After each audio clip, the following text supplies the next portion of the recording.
Bonjour et bienvenue dans votre revue de presse du jour sur actunews.info. 2 jours après avoir été détrôné par le B52 de Mbour, Balla Gaye 2 n'est sorti qu'une seule fois de son refuge pour saluer ses fans qui s'étaient massés devant sa maison située à Golf Sud à Guédiawaye dans la grande banlieue dakaroise, rapporte Le Populaire. Le monde s'effondre sur le lion de Guédiawaye. Ce dernier ne semble pas revenir encore de ses émotions et se barricade pendant que ses inconditionnels de leur côté tentent de justifier sa défaite par des arguments cousus de fil blanc, constate Direct Info. Pour tout dire, la manchette de ce journal, Balla Gaye 2 bout tout le monde, donne une idée de l'état d'esprit du lutteur. L'As introduit les sujets se rapportant à la politique en évoquant les dégâts provoqués par le congrès du Parti socialiste tenu ce week-end à Dakar et qui a vu Ousmane Tanor Dieng rempilé pour un nouveau mandat de 4 ans à la tête de la formation socialiste. Ce congrès a mis le Parti socialiste sens dessus-dessous entre le refus de Bamba Fall d'organiser des élections à la Médina, le gel de la 4e coordination en guise de représailles que de bouleversement, note le même journal, évoquant dans le même temps la montée en grade du maire de Dakar, Khalifa Sall.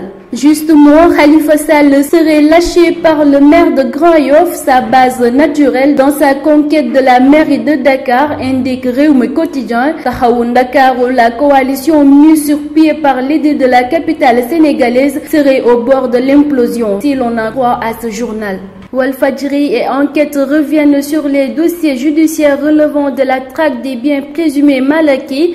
Le premier décrit une guerre des tranchées à la Cour suprême et au Conseil constitutionnel au sujet du recours en inconstitutionnalité déposé contre la Cour de répression de l'enrichissement illicite par les avocats de Karim Wade. Le fils et l'ex-ministre d'État de l'ancien président de la République, Maître Abdoulaye Wade, a été placé sous mandat de dépôt il y a plus d'1 an pour enrichissement illicite présumé, de même que Aïda Diong en prison depuis décembre 2013 dans le cadre de la traque des biens présumés mal acquis. Mais si l'on en croit Enquête, l'ex-sénatrice libérale décrite comme une proche de l'ancien président Abdoulaye Wade a fini à se rebeller devant le juge. Je suis visée dans 3 procédures, mais c'est Oumar Sarr qu'on veut atteindre, a-t-elle dit au magistrat en faisant allusion au coordinateur du Parti démocratique sénégalais. Persistance de l'insécurité alimentaire, l'État sème dans le vent, assure Le Populaire. Pour le journal, beaucoup de moyens sont déployés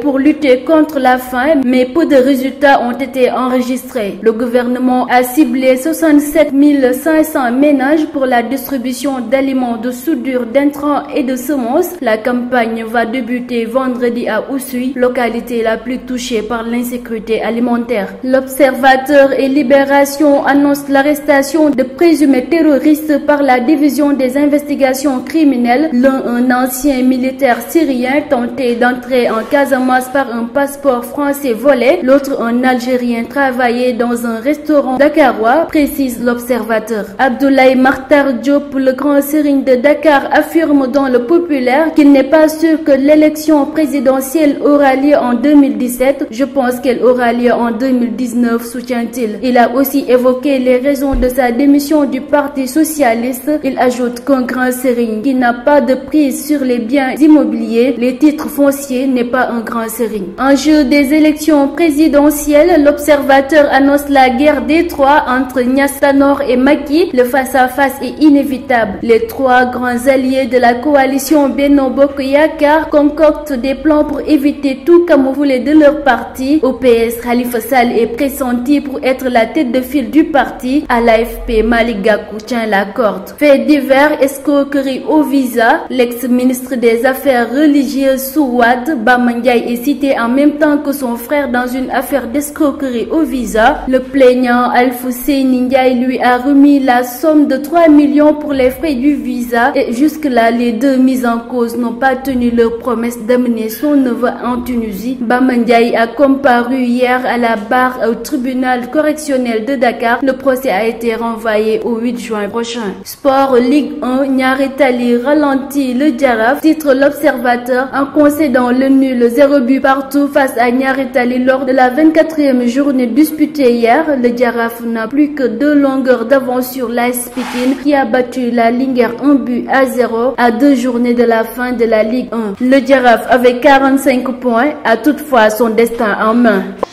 Fini pour votre revue de presse d'aujourd'hui sur actunews.info. Merci, à très bientôt.